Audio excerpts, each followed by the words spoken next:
यो भैया, हाँ कनी हमरा अरवा चाउर दऽ दिअ आधा किलो। हाँ हाँ ठीक छै। कते पाई भेल? अच्छा ठीक छै, 50 रुपया दै छी। यो भैया केला क्या दै छियै? हाँ आधा दर्जन दऽ दिअ। आ सुनू ने 1 किलो सेब दऽ दिअ। हाँ नीक नीक देखा छोट छोट दिअ।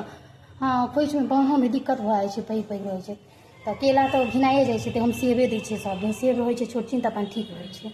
हाँ जल्दी तौलू, जल्दी जल्दी दाम कहू कते भेल? बड़ देरी होइए, जल्दी चलू। भऽ गेल हाथ, जल्दी तौलू जल्दी जल्दी। हाँ दै छियै हैया।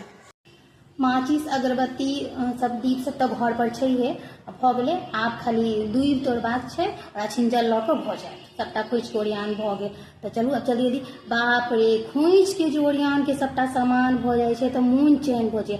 चैन सँ मैया के खोइच भरि देबै आ कहबनि हे मैया अहाँके जेनाही खोइच भरै छी तेनाही अहाँ हमर खोइच भरने रहब, हमर नैहरा सासुर के भरने रहब, सबके कल्याण करब। जय जगदम्बा।